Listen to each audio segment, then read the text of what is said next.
श्रीगुरुन् वैष्णवांश्च श्रीरूपं साग्रजातं सहगना रघुनाथान्वितं तं सजीवं साद्वैतं सावधूतं परिजनसहितं कृष्णचैतन्यदेवं श्रीराधाकृष्णपदां सहगन ललिता श्रीविशाखान्वितांश्च हे कृष्णकरुणा सिन्धु दीनबन्धो जगत्पते गोपेश गोपीककान्त श्रीराधाकान्त नमस्तुते तप्त कांचन गौरंगी राधे वृंदावनेश्वरी वृषभानुसुते देवी प्रणमामि हरिप्रिये वाञ्छाकल्पतरुभ्यश्च कृपा सिन्धुभ्य एव च पतितानां पावनेभ्यो वैष्णवेभ्यो नमो नमः।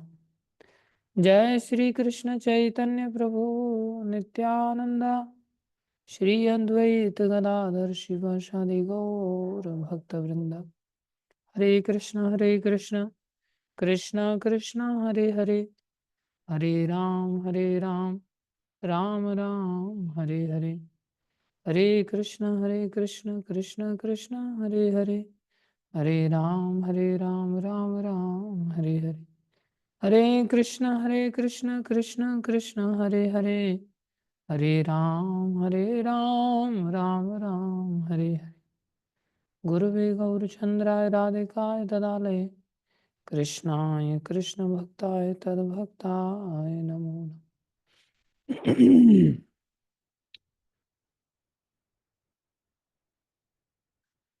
हरे कृष्ण। सभी भक्तों का हार्दिक स्वागत है, अभिनंदन है। गणेश कैथल जी का भी हार्दिक अभिनंदन है जो कौंडिन्यपुर से दर्शन दे रहे। गौरव नारद जी का भी हार्दिक अभिनंदन है, स्वागत है। जिनका मैं नहीं नाम नहीं बोल रहा, जैसे एक दास जी जुड़े हुए हैं हमारे, इनका भी हार्दिक अभिनंदन है, स्वागत है। दास कहना आसान है भैया, दास बनना ही सबसे कठिन काम है।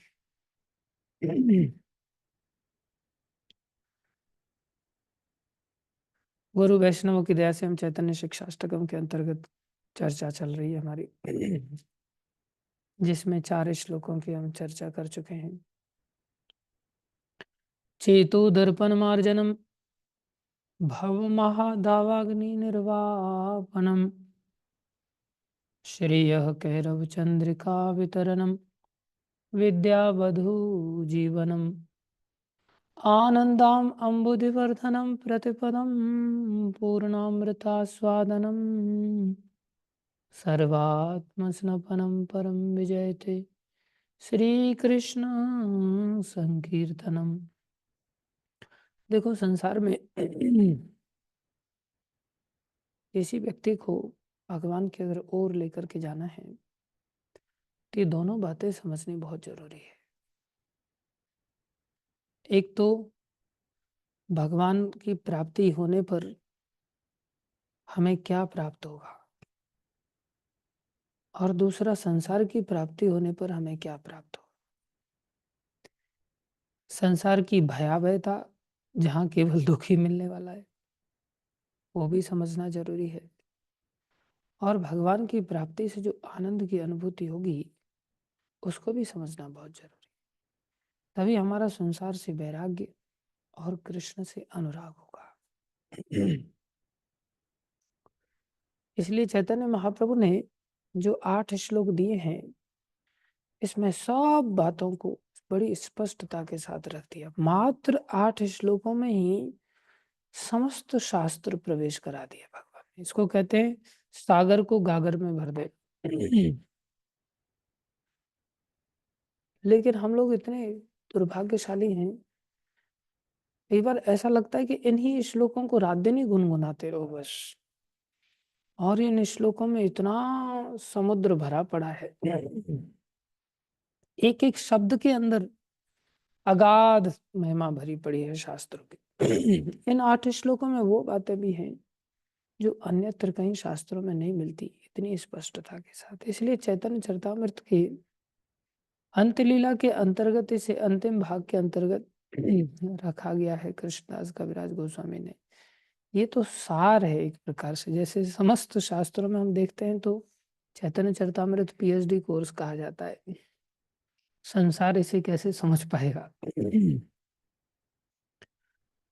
संसार सनातन शब्द को ही नहीं समझ पाता, सिर्फ चिल्लाते हैं सनातन धर्म, सनातन की रक्षा, ये वो।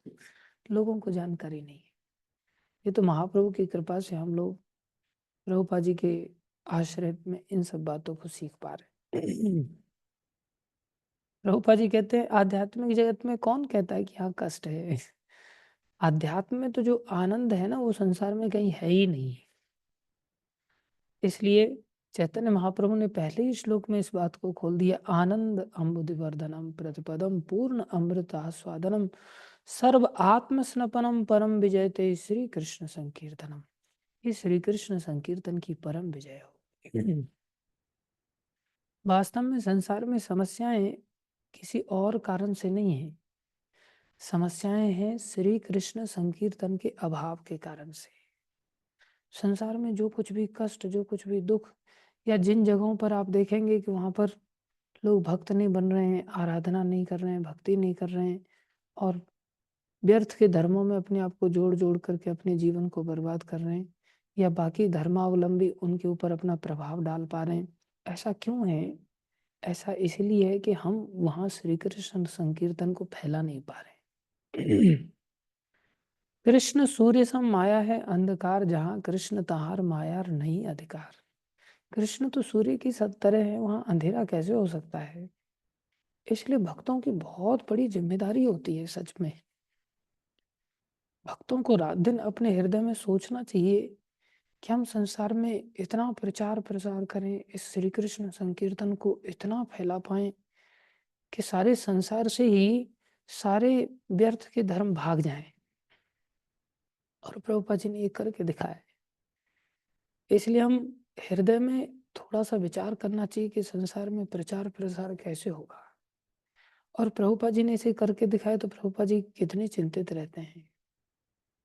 इसलिए अगर हम इन सब चीजों को समझते चल रहे हैं तो हमारे उत्तरदायित्व को भी हमें समझने की चेष्टा करनी चाहिए। और हम क्या कर सकते हैं? बोले प्रयास कर सकते हैं। ये नहीं सोचना चाहिए कि हम प्रचार करेंगे और प्रचार हो जाएगा और सब सब जगह पे आनंद छा जाएगा। नहीं, हम मात्र प्रयास कर सकते हैं। सफलता अगर ईमानदारी वाला प्रयास होगा तो भगवान जरूर देंगे, निश्चित देंगे। देखो प्रभुपाद जी का कितना निष्ठा वाला प्रयास था। और पार्क में जाकर के उन्होंने कीर्तन से तो शुरुआत की थी, और क्या था? सबसे पहले कीर्तन से शुरुआत की, और कीर्तन का एक ऐसा अद्भुत प्रभाव कि उनके अंदर जिज्ञासा जागृत हो गई कृष्ण को लेकर के। जिसके नाम का कीर्तन कर रहे हैं, ये व्यक्ति कौन है भाई, बताओ जरा इनके बारे में। प्रभुपाद जी ने हफ्ते में 1-2 क्लास ही लेते थे, लेकिन इतना प्रभाव, सब दुनिया में परिवर्तन आने लग गया, अपने आप परिवर्तन आने लग गया। अन्यथा असंभव कार्य था। लोग इस बात को असंभव कहते थे, ऐसा हो ही नहीं सकता। हम लोगों को भी ऐसा लगता है ना कि कौन किताब खरीदेगा। हम जाना तो चाहते हैं, डिस्ट्रीब्यूशन होना भी चाहिए, लेकिन कौन खरीदेगा? मेंटली अपने आप में पहले से ही इतने नेगेटिविटी से भरे हुए हैं ना कि हमें भरोसा ही नहीं। श्री कृष्ण संकीर्तन से क्या नहीं हो सकता है? श्री कृष्ण संकीर्तन से सब कुछ हो सकता है। विश्वास चाहिए। ये विश्वास एक दिन में नहीं आता, करने वाले भगवान है। जब हम विश्वास को प्राप्त करते हैं, सुनते सुनते कथा श्रवण करते करते, तो हमारा प्रयास निरंतरता को प्राप्त हो जाता है। और जब प्रयास में निरंतरता आ जाती है, जैसे यशोदा मैया के प्रयास में ऐसी निरंतर, बांध के तो छोड़ूंगी बेटा, तू कितने भी रस्सियों को छोटा कर ले। तो सुबह से ये लीला चालू हुई और पूरा शाम हो गया, लेकिन माता ने हट छोड़ा नहीं। जब हट नहीं छोड़ा तो कृपा शक्ति को जागना पड़ा, और कृपा शक्ति ने भगवान की सारे संसार को चलाने वाली ऐश्वर्य शक्ति को धक्का मार के साइड में कर दिया, नहीं बंधना पड़ेगा, और भगवान को बंधना पड़ा। तो भगवान तो वैसे भी बहाना ढूंढते हैं लोगों पर कृपा करने के लिए।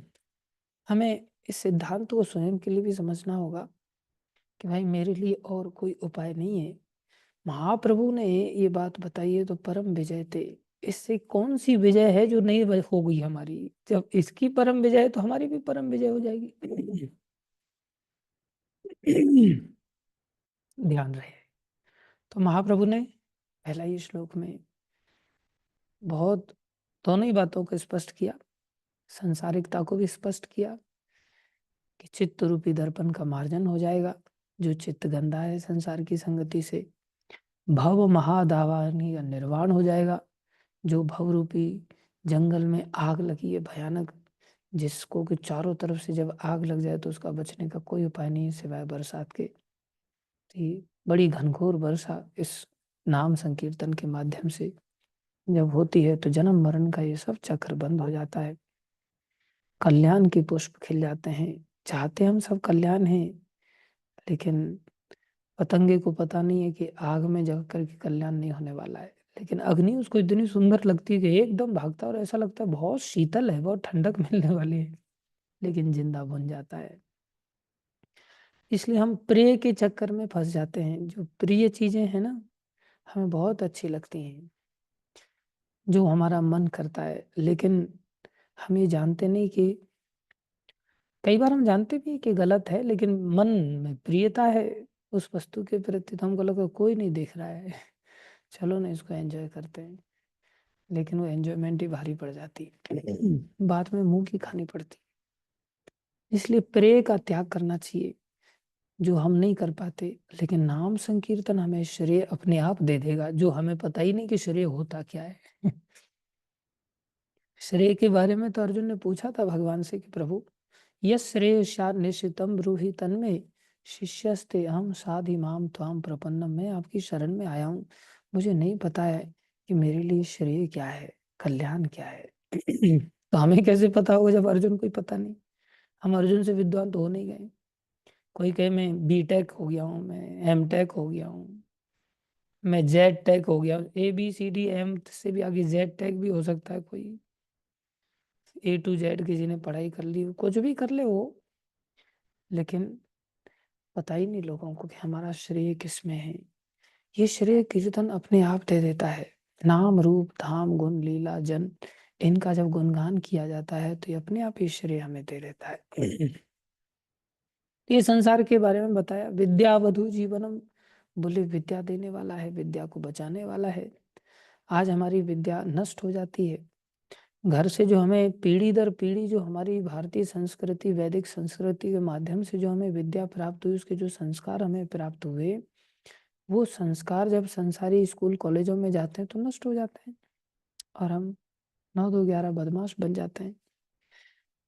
अच्छे भले बच्चे लोग, और जो सिंपल हेयर स्टाइल रखते थे, फिर वो राधे वाली हेयर स्टाइल रखने लगते हैं, फिल्मी दुनिया वाली हेयर स्टाइल रख लेते हैं, कोई आमिर खान वाली, वो कौन सी वो जो उसमें ऐसे निशान लगा देता है, हाँ गजनी। देखो साधु लोगों को भी पता है गजनी कौन सी है, हाँ साफ देखा हुआ है। और नाम लेते एकदम खुश हो गए हमारे भगवे कपड़ाधारी, गजनी स्टाइल। ये सब अच्छे बच्चे जाते हैं, लेकिन विद्या नष्ट हो जाती है। उन्हीं बच्चों को अगर संकीर्तन मिल जाता है, संसार में कहीं भी जाएं, उनकी विद्या नष्ट नहीं होती। वो अपने प्रभाव से दूसरों को बदल देते हैं, दूसरों की संगति में आकर के खुद नहीं बदलते। और ध्यान रखो, संसार में तो प्रायः बुरी संगति है ही, लेकिन मंदिर में भी आपको बुरी संगति मिल जाएगी, मात्रा 1 2 की होगी, लेकिन मिल जरूर जाएगी मंदिर में भी। इसलिए बचाएगा हमें संकीर्तन ही। ऐसा नहीं सोचना कि मंदिर में जाने से हम मात्र बच जाएंगे। मंदिर में भी हमें संकीर्तन का ही आश्रय लेना चाहिए, ऐसे लोगों से हमें दूर रहना चाहिए, या संकीर्तन का आश्रय लेंगे तो बच पाएंगे। अभी जैसे मीराबाई थी, वो ब्रज में आ गई, वृंदावन आ गई, साधु संगति करने के लिए आ गई। साधु संगत लगे मोह प्यारी, मीराबाई कहती हैं मुझे साधुओं की संगति बहुत अच्छी लगती है, अब मैं राणा जी आपके यहाँ पर नहीं रह पाऊंगी। चली आई वो वृंदावन। जब वृंदावन चली आई तो एक साधु उनकी साधु निष्ठा का लाभ उठाने चला। तो साधु क्या कहता है, मीरा वो सुंदर तो थी, बहुत सुंदर थी और जवान भी थी।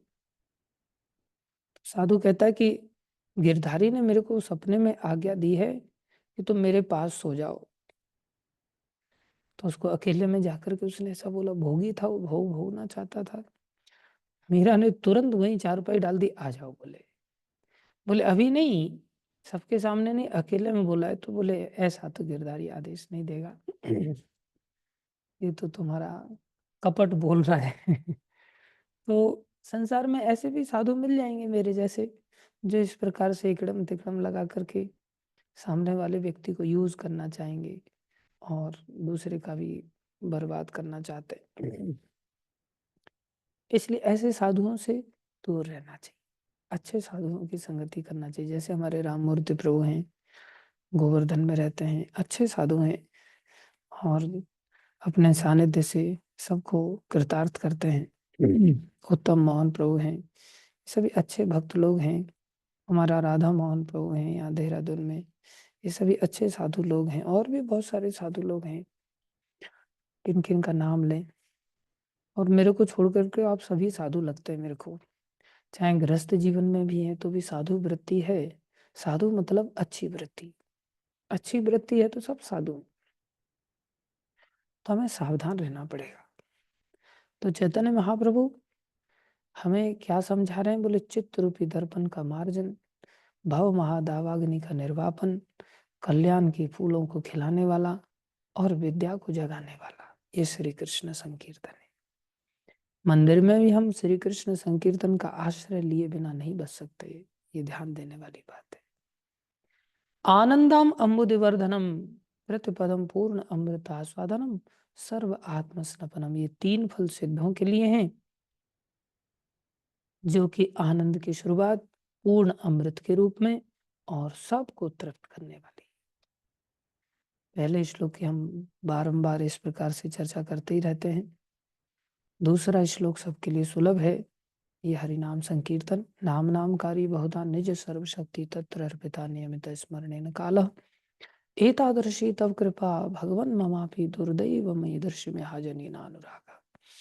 मेरा यहा अजनी न अनुराग, मेरा इस हरि नाम में अनुराग नहीं हो पाया, ये मेरा बहुत बड़ा दुर्दैव है। ये दुर्भाग्य कहाँ से आया? बोले जीव स्वतंत्रता का दुरुपयोग करता है और अपराध करने लग जाता है। इसका भी हम विस्तार से वर्णन कर चुके हैं। तीसरा श्लोक, तृणादपि सुनिचेन, अपराधों से बचना पड़ेगा। इसके लिए पद्धति बताइए, पद्धति कैसी? ऐसी बुद्धि के साथ भजन करो, कीर्तन करो। तृणादपि सुनिचेन तरुरपि सहिष्णुना, अमानना मानदेना कीर्तनी सदा, सदा कीर्तन करने के लिए वाले व्यक्ति को ऐसा स्वभाव बनाना पड़ेगा। तृण से भी ज्यादा सहनशील होना पड़ेगा। तृणादपि सुनिचेन, तृण से भी विनम्र होना पड़ेगा और पेड़ से भी ज्यादा सहनशील, पेड़ के बराबर नहीं, पेड़ से ज्यादा। तरोर अपि, अपि मतलब उससे भी ज्यादा सहनशील होना पड़ेगा। स्वयं अमानी होना पड़ेगा, दूसरों को मान देने वाला होना पड़ेगा। कीर्तनी सदारी, तभी हो पाएगा। और उसका परिणाम क्या होगा? हमारी चेतना बन जाएगी, न धनम न जन्म न सुंदर। अगर हम अपने अंदर झांक के देखें, अभी तक हमारी ऐसी चेतना नहीं बनी है ना, न धनम बोलते तो हैं, न धनम, लेकिन जैसे ही 500 का नोट आ जाता है ना, 2000 का तो बंद हो गया है। 500 का नोट आ जाता है ना, एकदम से कैसी खुशी दे देता है, एकदम रोम रोम पुलकायमान हो जाता है। ओहो, 500 का नोट सामने वाले ने चढ़ा दिया, कितनी खुशी मिलती है। चर्चा भी दिन में कहीं से हो जाए ना, 50 लाख रुपए का आपको फायदा हो सकता है, या 50,000 रुपये महीने की सैलरी आपको मिल जाए, कितनी खुशी मिलती है ना ये सब बातों को सुन करके ही। इसी से पता चलता है हम न धनम न जन्म से कितने दूर हैं। कितने यूट्यूब के अंदर देखो, अरे इनको तो इतने लाख व्यूज हो गए और इतने मिलियन हो गए, ये हो गया वो हो गया, कितना जन्म के पीछे कितने भाग रहे हैं कि मेरे को ये भी मिल जाए, ये भी मिल जाए। जन्म में विशेष रूप से केवल अनुयायी लोग ही नहीं आते, पुरुष के लिए स्त्रियां भी आती हैं, स्त्री के लिए पुरुष भी आती हैं। एक गर्लफ्रेंड, 2 गर्लफ्रेंड, बोले एक एक लड़की कहती है मेरे को, प्रभु जी मैं क्या करूं, लोग अट्रैक्ट हो जाते हैं, मैं थोड़ी करती हूँ, अपने आप ही लोग अट्रैक्ट हो जाते हैं, मैं क्या करूं? हाँ, मैं बोला मूर्खा, ऐसा करो ना कि ऐसी शक्ल बना करके जाओ कि अट्रैक्ट हो ही नहीं, और मतलब गौरव फील कर रहे हैं मैं क्या करूं, भगवान ने मेरे को ऐसी क्षमता दी है, लड़के लोग अट्रैक्ट हो जाते हैं। मेरे को ही घूम फिर करके लोग ऐसी बातें और बता देते हैं, मेरे को उदाहरण मिल जाते हैं। उदाहरण के लिए मैं लंदन से थोड़ी उदाहरण लाऊंगा, आप लोगों के साथ उठता बैठता हूँ जिन लोगों के साथ, वही लोग मेरे को उदाहरण देंगे, और फिर लोगों को बुरा लगता है, मेरी क्या गलती है इसमें। लेकिन जन्म कितनी खुशी मिलती है। अच्छा, ये भी मेरे से अट्रैक्ट हो गया, ये भी मेरे से अट्रैक्ट हो गया, ये भी मेरे से, बोले मेरे 4 4 बॉयफ्रेंड हैं, मेरी 5 5 गर्लफ्रेंड हैं, और मेरे साथ इतने अनुयायी हैं, मेरे इतने शिष्य हैं। ये सब जन्म, हम सब जनों के पीछे हैं, स्त्री पुत्र परिवार आदि इन सब के पीछे पड़े हुए हैं। न सुंदरिम कविता, मुझे संसार की पढ़ाई लिखाई का भी कोई ऐसा नहीं, अरे इसका तो इंजीनियर बोल करके स्वागत हो रहा है और मैं बीएससी रह गया, बीए रह गया, मेरा तो स्वागत इस प्रकार से हो ही नहीं रहा है। और व्यक्ति अंदर से फील करता है मेरे पास भी डिग्री जैसे तैसे करके मिल जाए अच्छा है, नहीं। अरे सबसे बड़ी डिग्री है भक्त बन जाए बस, और कुछ नहीं। ये सब तो सुकरेर विष्ठा और जड़ेर प्रतिष्ठा, सुकरेर विष्ठा, संसार की जो जड़ की प्रतिष्ठा है, जड़ प्रतिष्ठा, ये सब सूकर की विष्ठा की तरह है। लेकिन कहाँ समझ आता है, रोज रोज सुनने से समझ में आएगा, चर्चा करने से समझ आएगा, बोलने से भी समझ आएगा। इसलिए मेरे को भी समझ नहीं, लेकिन मैं बोल करके समझने की चेष्टा करता हूँ। न धनम न जनम न सुंदरिम कविताम वा जगदीश कामये, मम जन्मनि जन्मनि ईश्वरे भवताद भक्तिर अहेतु की। तो मुझे केवल आपकी अहेतु की भक्ति चाहिए और कुछ नहीं। इसके बाद 5वें श्लोक की हम चर्चा कर रहे थे, जिसमें हमने चर्चा की थी संसार कैसा है, जिसमें कि राजा भर्तरी की हमने कथा सुनाई थी। पहले कैसे उन्होंने नीति शतक बनाया, फिर उसके बाद कैसे उन्होंने श्रृंगार शतक बनाया, और उसके पश्चात उन्होंने वैराग्य शतक बनाया। वैराग्य के ऊपर भी 100 श्लोक लिख दिए। और संसार की भयावहता उनको समझ आ गई। बोले जब कोई व्यक्ति इस स्तर पर पहुंच जाता है ना, तो 5वें श्लोक में वो समझ पाता है काम को, क्रोध को, लोभ को, मद को, मोह को, मात्सर्य को, अहंकार को, इन सब चीजों को वो 5वें श्लोक की स्थिति पर आने पर समझ पाता है। इतना आसान नहीं है। संसार का असली रूप उसको इस स्तर पर समझ में आने लगता है, और इस स्तर पर जब समझ में आता है तब वो दूर भागता है, इससे पहले दूर नहीं भागता। अच्छा, आप कभी ऐसा फील करते हो कि आपके सामने अगर कोई बिच्छू आ जाए और बिच्छू आपको काट ले, या काला सांप आ जाए और वो आपको काट ले, और फिर आप चिंता करें वो सांप का क्या हुआ होगा बेचारे का, उसको मैं नहीं छोड़ सकता, उसको तो मैं साथ में ही रखूंगा, काट लिया तो क्या हुआ, मैं साथ में ही रखूंगा, उसका भी मैं प्रेम करूंगा, उसका भी ध्यान रखूंगा। ऐसा कोई सोचता है? सांप बिच्छू आदि मगरमच्छ आदि इन सब से दूर भागता है, या इनके बारे में कल्याण, इस इनके बारे में सोचता है कोई? कोई नहीं सोचता, सब दूर भागते हैं। तो जो संसार में माँ है, पिता है, भाई है, बंधु है, सब परिवारी जन, यही सब चीजें तो सिखाते हैं। बेटा पैसा कमा के लाओ, बेटा जवान हो गए हो शादी कर लो, ये काम में ही तो डालते हैं। और कोई साधु बन जाए। मैं कुसुम सरोवर पर परिक्रमा लगा रहा था, अब मेरी उम्र कम नहीं है, 16+ हूं मैं। आजकल की भाषा में ऐसे ही जवाब दिया जाता है, 16+। इतनी शर्म आती है लोगों को अपनी उम्र बताने में, उनको लगता है बेइज्जती हो जाएगी। 2 4 गर्लफ्रेंड बनने वाली थी, पता नहीं फिर वो बनेंगी नहीं बनेंगी, पता नहीं क्या होगा। कितने लोग माहिर होते हैं। मेरा एक चाचा का लड़का था, मेरे पिताजी हॉस्पिटल में बीमार थे, तो वहाँ 1 2 नर्स आती थी। तो है वो मेरे से बहुत छोटा, लेकिन शादीशुदा है, उसके 2 बच्चे हैं। वो नर्स के साथ उसका थोड़ा बैठक उठक हो गई, उठना बैठना हो गया। तो नर्स पूछती है आपकी शादी, बोले नहीं मेरी शादी नहीं हुई। तो बाद बाद में वो नर्स मेरे को बताती है कि वो आपके भाई है ना, जिनकी अभी तक शादी, वाला दिमाग खराब हो गया, उसके 2 बच्चे हैं, उसके चक्कर में मत पड़ जाना। फिर मेरे को कहता भैया आपने क्यों बता दिया। मैं बोला जूते पड़ेंगे तेरे सर पर, क्यों बता दिया कि बच्चे। तो लोग अपने आप को ये सब विषयी जीवन जीने के लिए बहुत छुपाते हैं। और मैंने बूढ़े बूढ़े लोगों को पूछा आपकी उम्र कितनी, बोले 16+। अब मैं कैसे कह दूं कि भाई मैं 40 साल का हो गया हूँ।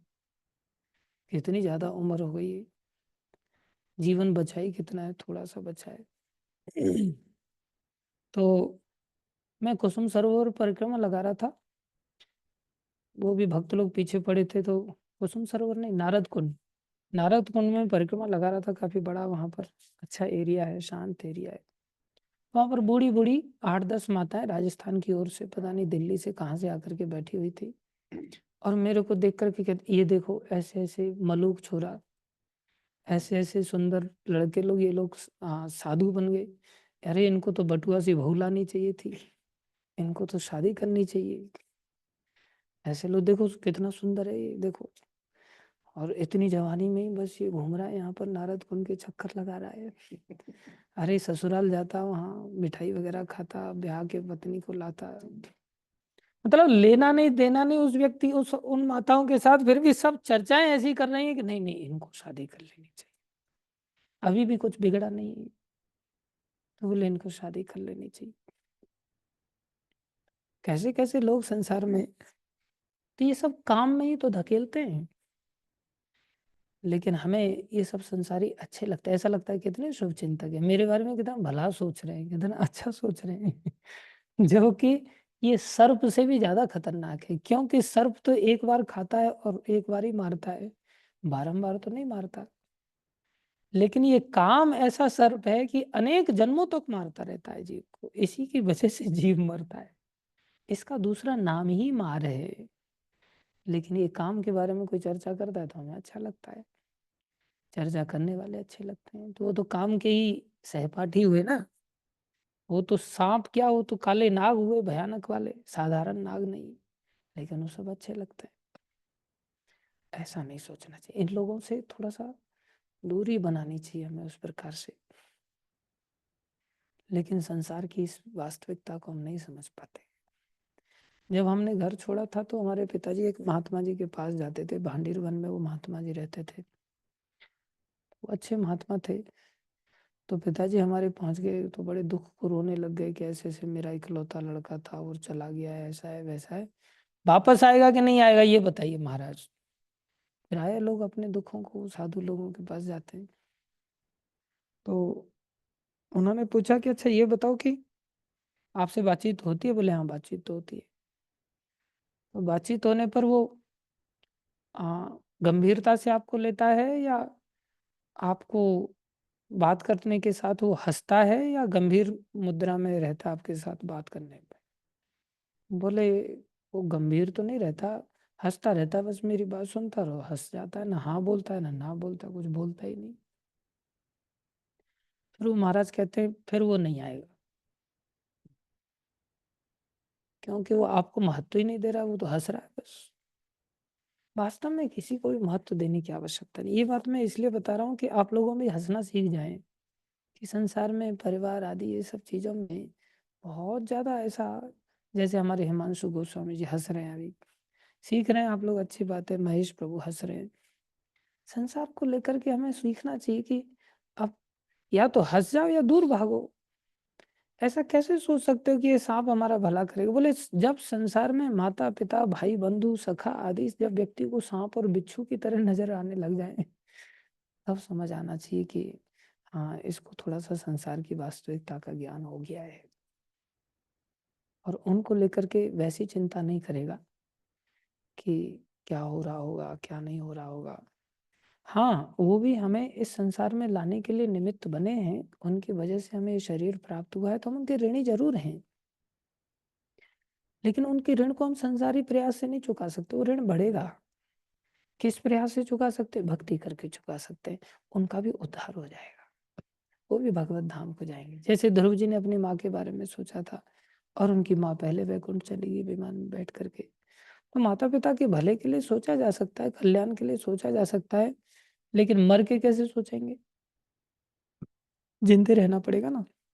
और संसारिकता में चले जाएंगे तो वो तो मर ही गया ना। जिंदे कैसे रहेंगे? बोले विद्या वधु जीवनम, जो भक्ति की विद्या है ये हमें जीवित रखती है, संसार हमें जीवित नहीं रहने देगा। सब समान, एक बड़ा सुंदर दोहा, ये चौपाई है। कौन सी चौपाई है? नहीं पता। हाँ, सब समान एक शब्द में सो रहा है।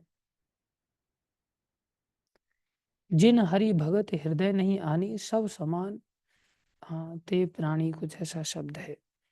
जिनके हृदय में भक्ति नहीं आई, बोले वो तो मुर्दे के समान है, और सारा संसार मुर्दों का संसार है। इसलिए संसार को लेकर के हमें इस बात को समझना चाहिए कि काम बहुत बड़ा मगरमच्छ है, क्रोध बहुत बड़ा मगरमच्छ है, लोभ बहुत बड़ा मगरमच्छ है। अये नंद तनुज किंकरम, हे नंद तनु श्री कृष्ण, मैं तो आपका सेवक हूँ, पर मेरे साथ क्या हुआ? पतितम विषमे भव अम्बुधो, मैं पतित हो गया हूँ, गिर गया हूँ। जैसे कोई व्यक्ति कुएं में गिर जाता है ना, इस संसार को भवकूप भी कहा है, इस संसार को संसार दावानल भी कहा है, जंगल ऐसा जिसमें आग लगी है उसके साथ भी कंपेयर किया है। इस संसार को भव सागर समुद्र की तरह भी कंपेयर किया गया है। इस संसार को भवकूप जो बड़ा कुआं है उसके साथ भी कंपेयर किया है, जिसमें सूखा कुआं है, पानी भी नहीं। ऐसे कुएं में अगर कोई गिर जाए, हो जाता है, कई बार लोग गिर जाते हैं। जैसे गुरु महाराज एक छोटी सी घटना सुनाते हैं कि एक महात्मा थे, वो बेचारे भिक्षा करते करते गांव में घुसने ही जा रहे थे, तो उन्होंने एक बारात को देखा, उस पर घोड़े पर दूल्हा सवार होकर के बिहारने जा रहा है बहू को। तो साधु देख करके, एक्चुअली में out of sight out of mind, बहुत सारी चीजें आंखों से प्रवेश करती है, और माया तो विशेष रूप से आंखों से प्रवेश करती है। भक्ति कानों से प्रवेश करती है और माया आंखों से प्रवेश करती है। तो उन्होंने देखा, तो मन में आया, अरे यार कितने लंबे समय से मैं साधु बन करके ऐसे ही भटक रहा हूँ, काश मेरी भी शादी हुई होती, मैं भी आज किंग फॉर ए डे, मैं आज इसकी तरह राजा बन करके अपना रौब झाड़ रहा होता और मेरी शादी हुई होती, कितना आनंद आता। वो हवाई किल्ले बनाने लग गया साधु। और वहीं पास में कुआं था, बारात तो निकल के चली गई, वो पास में कुआं था, तो वहीं कुएं की जो किनारी होती है उस पर वो सो गया। गर्मी का दिन था, पास में पेड़ था, छांव थी वहां। जिन हरि भगत हृदय नहीं आनी, जीवत सब समान ते प्राणी। हाँ, जीवत शब्द भूल रहे थे हम। अच्छी बात है, सब विद्वान लोग हैं आप लोग, तुरंत निकाल के दे देते हैं। तो अब साधु वहीं सपना देखना चालू कर दिया। सपने में वो वास्तव में घोड़े पर चढ़ गया।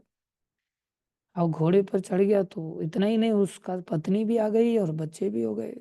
एक नहीं, दो दो बच्चे हो गए। तो पत्नी कहती है, लो अकेला मैं ही संभालती रहूं, बस आप भी थोड़ा संभालो। तो दूसरे बच्चे को ले जा करके बोले, ठीक है सर को उधर। तो सरकने गया तो बेचारा कुएं में ही गिर गया नीचे, क्योंकि सपना ही देख रहा था ना। कुएं में गिर गया तो सारे गांव वाले भागे उसको देख करके, कोई व्यक्ति गिर गया लगता है, तो निकाला उसको। निकाला तो निकालते ही उसको पूछा जा रहा है, हाँ भैया ठीक हो, कहीं सिर पर में चोट वोट तो नहीं है, ठीक हो? तो उसका जवाब तो दे नहीं रहा। वो पूछने वाले को कह रहा, तुम ठीक हो? तो बोले क्या मतलब? बोले कुएं में तुम गिरे हो या हम गिरे हैं? बोले मैं गिरा हूँ वो अलग बात है, लेकिन तुम भी कुएं से बाहर नहीं हो। बोले क्या मतलब? अरे भैया, मेरी शादी तो खाली सपने में ही हुई और मैं कुएं में गिर गया, तुम तो वास्तव में शादी करके बैठे हो, तुम्हारी क्या हालत हो रही होगी? इसलिए बोल रहा हूँ मैं, तुम ठीक हो क्या? वो लोग सोचने लगता है महाराज के कुएं में गिरने से ब्रेन में कोई चोट आ गई होगी, इसलिए उल्टा पूछ रहे हैं। लेकिन वो उल्टा नहीं पूछ रहे थे, वो सच्चाई पूछ रहे थे। हालांकि शादी भी कोई बुरी बात नहीं है, यदि जीवन में एक दूसरे का साथ देने के लिए भक्ति को लक्ष्य बना करके अगर कोई शादी करे तो। लेकिन भक्ति लक्ष्य रहता नहीं है। तो हमारी स्थिति क्या है संसार में? बोले अहि नंद तनुज किंकरम पतितम, हम गिर गए हैं। कैसे गिरे, क्या हुआ, वो बाद की बात है, लेकिन गिर तो चुके हैं। अब इस स्थिति को हमें थोड़ा सा समझना चाहिए। जैसे मान लो कोई विशाल कुआं है, और उस विशाल कुएं में एक गिरा, दूसरा गिरा, तीसरा गिरा, चौथा गिरा, 100 गिरे, 500 गिरे, 1000 गिरे, 10,000 गिरे, 20,000 गिरे, इतना विशाल कुआं है मान लो। और ये संसार ऐसा कुआं ही है जहाँ लाख गिरे, करोड़ गिरे, और धीरे धीरे धीरे धीरे ये अनंत जीवों से भर गया ये कुआं, अनंत जीव गिरे हुए इस कुएं। और जब भी व्यक्ति कुएं में गिर जाएगा तो वहां समस्याएं कुछ आएंगी कि नहीं आएंगी? वहां कुछ मच्छर फच्छर काटेंगे कि नहीं? भूख लगेगी कि नहीं? कुछ समस्याएं बीमारी के रूप में आएंगी कि नहीं? उसको सूर्य दिखाई देगा क्या? उसको ठंडी लगेगी कि नहीं? तो काफी कष्ट सताएंगे वहां, ऐसी बात नहीं। वहां के अपने कष्ट है ऊपर से नीचे गिर जाने के। अब उसे क्या करना चाहिए? समाधान क्या है? उन सब कष्टों का निवारण क्या है? आइडियली देखा जाए तो कष्ट का निवारण है उस कुएं से बाहर निकलना, चिल्लाना, किसी को बुलाना, किसी का सहारा लेना और कष्ट मिटाने के लिए कुएं से बाहर आ जाओ। लेकिन हमने ये न करके क्या किया? कुआं बड़ा विशाल है, इसमें कुछ हमारे वैष्णव सेवा प्रभु जैसे सीनियर साइंटिस्ट बनने चले। साइंटिस्ट बनने चले तो ऐसे ऐसे लोग सीनियर साइंटिस्ट तक बन गए। और सीनियर साइंटिस्ट बन करके क्या बोले? मच्छर काट रहे हैं, चिंता मत करो, ऑल आउट बनाता हूँ, या अगरबत्ती बनाता हूँ यहाँ पर R&D करके। और वो अंदर ही कुएं के अंदर बस उधेड़ बुन लगा करके उन्होंने क्या किया? हाँ, एक अगरबत्ती बना दिया या कॉइल गोल वाली बना दिया। फिर बोला ये तो नाक में बहुत चुभती है भाई, और इसमें तो बड़ी दुर्गंध है और बहुत कष्ट देती है। अच्छा चिंता मत करो, इसमें मैं और डेवलपमेंट करता हूँ, और फिर ऑल आउट बना दिया जिसमें से थोड़ी सुगंध निकलती है, लेकिन है वो भी जहर खतरनाक, तड़पते हैं मच्छर उससे, तड़प तड़प करके मरते। फिर कोई बोला नहीं नहीं, ये मच्छर आने ही नहीं चाहिए घर के अंदर, चिंता मत करो, हम दरवाजों पर ऐसे दरवाजे लगा देंगे जो मच्छर जाली के साथ के मच्छर अंदर ही नहीं आए। फिर कह रहे हैं भूखे मर रहे हैं यहाँ, चिंता मत करो, खेती में हम अनाज बोना चालू करते हैं, यहाँ से आपको अनाज मिलेगा, यहाँ से आपको आलू मिलेगा, यहाँ से आपको सब्जी मिलेगी। कोई कह मेरे को ठंडी भी लग रही है, अरे क्यों चिंता कर रहे हो, मैं कपड़े की फैक्ट्री डालता हूँ। तो कोई कपड़े की फैक्ट्री डाल रहा है, कोई ब्रेड की फैक्ट्री डाल रहा है, कोई आलू की खेती कर रहा है, तो कोई मिर्ची की खेती कर रहा है। इस प्रकार से जितनी भी एक दूसरे की समस्याएं हैं, उन समस्याओं को लेकर के लोगों ने क्या किया? अपने अपने अलग अलग डिपार्टमेंट खोल दिए अंदर ही कुएं के अंदर। हाँ, और वो एक दूसरे के साथ लेन देन करके जैसे तैसे करके समस्याओं को सहन करते हुए काटते हुए जीवन जीने लग गए। अरे भैया, जब इतनी R&D कर रहे हो तो थोड़ी R&D इसको लेकर के भी कर लो कि मैं इस कुएं से बाहर कैसे निकलूं। कुएं से बाहर निकल जाओगे तो सारे समाधान पहले से है ही ना, तुम्हें कुछ चिंता करने की जरूरत ही नहीं है। इसलिए महाप्रभु यहाँ समझा रहे हैं कि ये संसार ऐसा कुआं है जहां हम एक दूसरे पर इस प्रकार से निर्भर तो हैं ही। कौन कहता हम निर्भर नहीं? हम बड़े विश्वास के साथ इस संसार में एक दूसरे के ऊपर जी रहे हैं। अरे बिना विश्वास किए तो हम शेविंग भी नाई से नहीं करा सकते। उसके ऊपर पूरा विश्वास है कि शेविंग करते करते गले पे छुरी नहीं मारेगा। पूरा विश्वास है कि ट्रेन का जो ड्राइवर है ये चलाते चलाते नहीं सोएगा, और हम सो के जाना चाहते हैं इसलिए स्लीपर में रिजर्वेशन कराते हैं। बताओ कितना खतरनाक है कि एक व्यक्ति जो चला रहा है अगर वही सो जाए तो सब हमेशा के लिए लंबी नींद सो जाएंगे। लेकिन फिर भी विश्वास है पूरा कि नहीं, हम सो के जाएंगे। अन्यथा विश्वास नहीं होता तो स्लीपर में रिजर्वेशन क्यों कराता? जनरल में रिजर्वेशन कराता, जिससे कम से कम आदमी के ऊपर आदमी बैठता है तो आसानी से नींद तो नहीं आती। तो वो तो AC में, स्लीपर में ही नहीं, AC में बोले कंबल भी वहीं मिलना चाहिए, जल्दी से नींद आ जाए, टेम्परेचर डिफरेंस नहीं होना चाहिए शरीर के लिए, तो चला जाता है वो विश्वास पर। जब इतना विश्वास हम कर ही रहे हैं, एक दूसरे के आदेश का पालन कर ही रहे हैं, स्कूल में भी जाते हैं सब टर्म्स एंड कंडीशंस को साइन करते हैं, हॉस्पिटल में जाते हैं सब टर्म्स एंड कंडीशंस को साइन करते हैं, नाई के पास जाते हैं, कई बार मसाज कराने के लिए जाते हैं तो मसाज कराने में बहुत अच्छा लगता है, विश्वास रहता है, शेविंग करता है, मसाज कराते कराते हड्डी भी तोड़वाते हैं ऐसे करके। और एक वीडियो मेरे को किसी ने भेजा, उसने हड्डी तोड़ी तो टपक ही गया वो बेचारा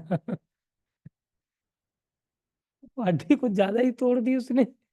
लेकिन इसका अर्थ ये थोड़ी है कि लोग अब नाई के पास जाना बंद कर देंगे, बराबर जाते हैं लोग नाई के पास, आज भी जाते हैं, उनको भरोसा है उसकी टूट गई होगी मेरी थोड़ी टूटेगी। बस के ड्राइवर के ऊपर पूरा भरोसा है, आराम से सो जाते हैं। एक दूसरे के जान नहीं पहचान एक दूसरे के कंधे पर बराबर सिर रख देते जब नींद आती है तो। वो बेचारा धक्का मारता रहता है, बेइज्जती करता रहता है, फिर भी कोई फर्क नहीं पड़ता हम लोगों को। विश्वास है, इतना विश्वास काश हम भक्तों के ऊपर कर लें थोड़ा सा, इतना विश्वास गुरु जी के ऊपर कर लें, इतना विश्वास शास्त्र के ऊपर कर लें, इतना थोड़ा सा ही विश्वास भक्तों के भगवान वाणी को सुन करके भगवान के ऊपर कर लें, और करके बस भक्ति में थोड़े से लग जाए। भक्ति में लगते ही भगवान इस कुएं से निकाल लेंगे हमको, निश्चित निकालेंगे।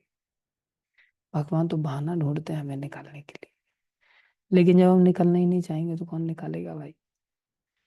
तो संसार में इतना विश्वास कैसे हो गया? शुरू से ही संसार की पढ़ाई पढ़ी है, चारों तरफ हम संसारी लोगों से घिरे रहे हैं, इसलिए वहां विश्वास हो गया। इसलिए हमें भक्तों के सानिध्य में अगर रहने का सौभाग्य कभी मिल जाए तो फिर ऐसी बात मन में उठेगी, कृष्ण मैं तो आपके चरणों की धूलि का कण हूँ, मुझे यहाँ पर क्यों डाल रखा है, मुझे यहाँ से उठाओ ना, आपके चरणों की धूलि का कण बना लो बस मुझे, और कुछ नहीं चाहता। अयि नंद तनुज किंकरम पतितम विषमे भवाम्बुधो कृपया तव पाद पंकज स्थित धूलि सदृशम विचिंतय। आपकी, ये आपकी कृपा से ही संभव हो सकता है। लेकिन कृपा तो तब होगी व्यक्ति के ऊपर जब व्यक्ति सामने वाले व्यक्ति का आश्रय सच्चा वाला ले। सच्चा वाला आश्रय क्या है? बोले कृपा कृपा सब कोई कहे, ये बहुत बड़ी समस्या है। किसी को पूछो आप क्यों नहीं, आपकी कृपा ही नहीं हुई इसलिए नहीं आए, कैसे आते मंगल आरती में उठ करके, आपकी कृपा ही नहीं हुई, मानना पड़ेगा, मतलब गलती सामने वाली व्यक्ति की है। कैसे लोग लेते हैं चीजों को, कैसा दृष्टिकोण बना हुआ है, एकदम बेकार लोगों की मानसिक स्थिति। एक व्यक्ति आया, उसको किसी ने बता दिया भैया महात्मा थे, तुम भागवत पढ़ा करो। वो भागवत पढ़ना चालू किया, 8 दिन बाद उसके पिताजी गुजर गए। महाराज ये भागवत तो हमें फल ही नहीं साहब। मतलब भागवत फल के लिए लेके गया था वो, पता नहीं कौन सा फल मिलने वाला था उसको भागवत से, क्यों नहीं फली? बोले हमारे तो पिताजी गुजर गए, 8 दिन के अंदर ही गुजर गए। ये लो अपनी भागवत आप रखो अपने पास, ऐसी कृपा नहीं चाहिए हमको। संसारी व्यक्ति संसारी हिसाब किताब से सोचता है। तो कृपा का अर्थ क्या है? बोले कृपा कृपा सब कोई कहे। हर व्यक्ति हाँ कृपा के बारे में भाषण देता है, कृपा जी कृपा जी कृपा जी। कृपा पात्र नहीं कोई, समस्या यह कृपा पात्र कोई नहीं। कृपा तो कृपालु भगवान की निरंतर बरसती रहती। कृपा पात्र सो जानिए, कौन कृपा पात्र है? जो आज्ञावर्ती हो, जो आज्ञा का पालन करने वाला है। अब हम पूरी तरह से फेल हो जाते हैं इस बात को लेकर के कि हम आज्ञावर्ती नहीं बन पाते। इसलिए घंटे 2 घंटे के लिए ही सही हमें अपने जीवन को डेडिकेट करना चाहिए कि 24 घंटे में से हर रोज में से मैं 1 घंटा दान करता हूँ, और मैं इस 1 घंटे में जो मेरे को गुरुजी कहेंगे, जो मेरे को साधु कहेंगे, जो मेरे को शास्त्र कहेंगे, अब मैं जीवन में यहीं से वैसे ही जीऊंगा। अब अपनी इच्छा अनुसार कम से कम 1 घंटा तो मैं समर्पण करता हूँ, 1 घंटा तो मैं अपनी इच्छा अनुसार नहीं जीऊंगा। 1 घंटे में, और ये मेरा भला ही करेंगे, कुछ बुरा तो सोचेंगे नहीं। ऐसा तो है नहीं कि उस 1 घंटे में बोलेंगे 1 घंटा है मेरे पास उल्टा लटक जाए, ऐसा तो कोई नहीं बोलेगा। कि उनको तड़पाने में आनंद आता हो। भक्त लोग दयालु स्वयं होते हैं भगवान के आश्रय में रहने के कारण। इसलिए हमें अपने जीवन को भक्तों के आश्रित करना चाहिए, और यही आश्रय हमें भगवान के चरणों की धूल बनाएगा। और भगवान के चरणों की रज का जो आनंद है उसका कौन वर्णन कर सकता है। धन्यवाद, आज के लिए इतना ही। कल के लिए हम और आगे बढ़ेंगे। बोलो श्री चैतन्य शिक्षाष्टकम की जय, जगत गुरु श्री प्रभुपाद की जय, श्री गुरु महाराज की जय, अनंत कोटि वैष्णव वृंद की जय, आप सब भक्तों की जय। हरे कृष्ण। कोई प्रश्न है किसी का? तो एक प्रश्न ले सकते हैं हम।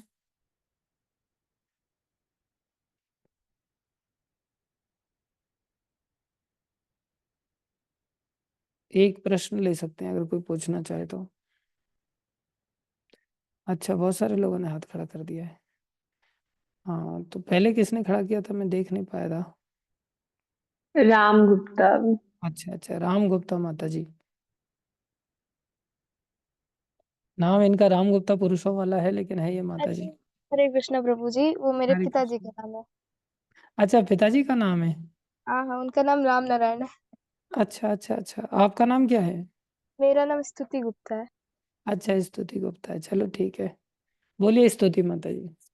तो प्रभु जी, मैंने मतलब जो हनुमान चालीसा है उसमें लिखा, जो सत बार पाठ कर कोई छूटे बंद महासुख हुए। तो हम्म। उसमें लिखा था, तो जब गीता प्रेस की आती थी तो उसमें चित्र आता था कि उसमें एक कैदी बैठा है, उसके साथ काम मोह मत्सर्य की चेनें बंधी हैं, और हम्म। उसका शायद उसका वो कुछ होगा। तो मैंने सच में उसको लिया था, तो फिर मैंने दिवाली के दिन 100 बार हम्म। पाठ भी किया।